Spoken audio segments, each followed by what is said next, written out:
Muy bienvenidos, amables oyentes, a su programa Diálogo Bíblico. Estamos junto al pastor Horacio Rodríguez, que les habla Raúl Medina. Les saludo cariñosamente, deseando que el Señor le bendiga. Bueno, ya miramos un poco acerca de lo que son los profetas, la familia de Jeremías, y ahora cuál es el llamamiento profético de Jeremías, que justamente aparece en los capítulos primero de su libro y del 1 en adelante. ¿Qué nos dicen estos para empezar a enfocarnos en relación a esto de su llamamiento? 1 al 5 más específicamente. Dice: la palabra de Jeremías, hijo de Hilcías, de los sacerdotes que estuvieron en Anatot, en tierra de Benjamín. Palabra de Jehová que le vino en los días de Josías, hijo de Amón, rey de Judá, en el año 13 de su reinado. Le vino también en días de Joacim, hijo de Josías, rey de Judá, hasta el fin del año 11 de Sedequías, hijo de Josías, rey de Judá, hasta la cautividad de Jerusalén en el mes 5. Vino pues palabra de Jehová a mí diciendo: antes que te formase en el vientre te conocí, y antes que nacieses te santifiqué, te di por profeta a las naciones. Fíjate que, como habíamos dicho y mencionado, está muy claro y enfocado y orientado y colocado en el ambiente en que el profeta estuvo trabajando. Están identificados los reyes. Lo sitúa muy bien en la historia, en el periodo de la historia, ¿no? Entonces el ministerio de Jeremías abarcó los últimos 40 años de la existencia de Judá como reino. Ahora, es importante esto porque en la Biblia se resalta el hecho de la misericordia de Dios. Dios advierte cuando viene un problema, va a venir un problema, y da las orientaciones de tal manera que no aparezca el problema. Y si uno, como pasó con Nínive, tú recuerdas, se le llamó la atención a Nínive. ¿Y qué hizo Nínive? Ahora tenía dos opciones. Nínive tenía dos opciones: no aceptar el llamado. Incluso el profeta tenía miedo que podían haberlo eliminado, y si lo eliminan, bueno, desaparece la opción de salvación. Pero ellos reaccionaron bien y se convirtieron a Dios. Aquí también estaba la misma opción: 40 años dándole el profeta a la gente. Entonces su llamamiento está enfrentado, dirigido a llamar la atención a las personas para que cambien, porque viene algo que va a ser terrible para ellos, y de hecho lo fue. Los 5 reyes que ocuparon este trono durante el periodo, ¿no es cierto?, fueron justamente Josías, Joacaz, Joacim, Joaquín y Sedequías, que es el último que hace desaparecer prácticamente Judá. Y a cada uno de ellos Jeremías le dio mensajes de reforma y de reavivamiento espiritual. Qué misericordioso es Dios para usar las personas y hacer que nos convirtamos a Él. Así es.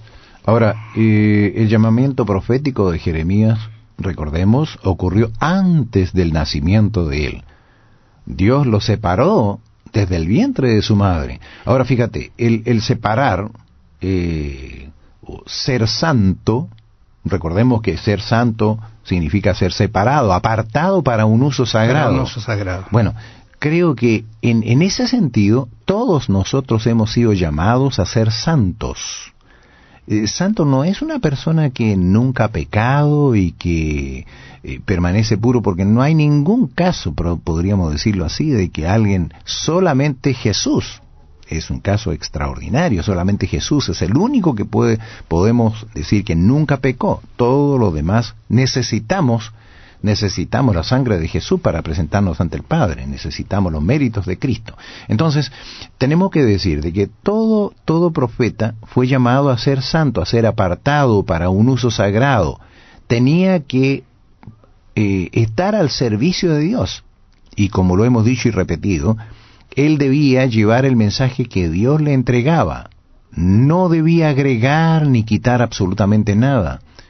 Habían a veces mensajes muy fuertes que eran enviados a los reyes especialmente.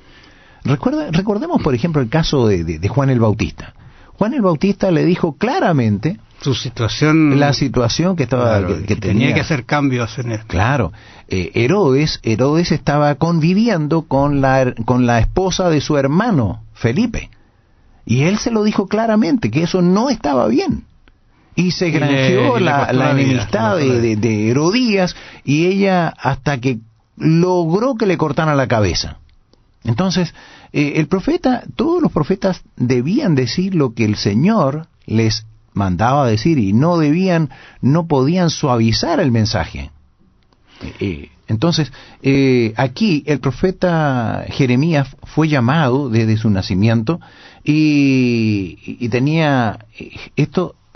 Creo que debemos tratar de comprender esta connotación sagrada y religiosa, ligada también al mismo servicio del santuario. Es importante esto, que comprendamos también lo que ocurría en el santuario. Y esto está ligado al santuario, y creo que nosotros tampoco podemos desligarnos del santuario. Ahora, este llamamiento es bien interesante, porque cuando tú lo lees así, hay que volver a repetirlo y tratar de sacar las enseñanzas maravillosas. Vino pues palabra de Jehová a mí diciendo, y aquí viene, antes que te formase en el vientre te conocí, y antes, fíjate, antes, siempre antes va a venir el llamado, el mensaje, la advertencia.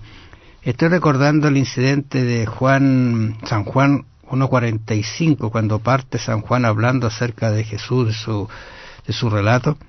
Él dice, Felipe halló a Natanael y le dijo, hemos hallado a aquel a quien escribió Moisés en la ley, así como los profetas, Jesús, el hijo de José de Nazaret. Y aquí viene lo que comentábamos, el hecho que decía Natanael, le dijo, ¿de Nazaret puede salir algo bueno?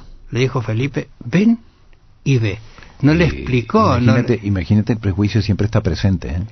Él inmediatamente pensó, de ese lugar es muy difícil que pueda salir algo bueno. Ahora, por este lado, difícilmente alguien podría objetar porque era un lugar de sacerdote, así que de ahí podía salir algo bueno, en el caso de Jeremías. Pero acá, y aquí aparece el incidente que está muy relacionado con este llamado que se hace a Jeremías. Y entonces Jesús vio a Natanael que se acercaba y le dijo de él, he aquí un verdadero israelita en quien no hay engaño. Y se sorprende, porque no lo conocía, no lo había visto, y le dice a Natanael, ¿de dónde me conoces? Y aquí viene lo hermoso del llamado de Jesús, que se va adecuando a la persona para que haga mella, para que quede el mensaje grabado en él. Dice, Jesús le dijo, antes que Felipe te llamara, cuando estabas debajo de la higuera, te vi. ¿Y qué pasó con Natanael? Él responde, Rabí, tú eres el Hijo de Dios, tú eres el Rey de Israel. En el caso de Jeremías, antes que te formase en el vientre te conocí, y antes que nacieses te santifiqué, o sea, te aparté, te di por profeta a las naciones. ¿Cuándo? Cuando aún no nacía. Bueno, esta tiene que haber sido palabra de seguridad, de consuelo para Jeremías, esto que el Señor le dice, ¿eh? Porque imagínate qué privilegio más grande es que el Señor a uno lo haya apartado desde antes del nacimiento. Entonces tiene que haber sido palabras que sonaron a los oídos de Jeremías como algo agradable de escuchar. Cuando Dios necesita llamar la atención y traer a esas personas a su trabajo, a su misión, ¿no es cierto?, va a usar los elementos para que queden grabadas estas palabras y se comuniquen grabadas con letras de oro. Bueno, amables oyentes, vamos a seguir mañana conversando acerca de este llamamiento profético de Jeremías. Bendiciones. Dios sabe el fin desde el principio. ¿Qué consuelo podemos obtener en medio de las pruebas que inevitablemente afrontamos? Piénselo. Que el Señor le bendiga. Será hasta mañana.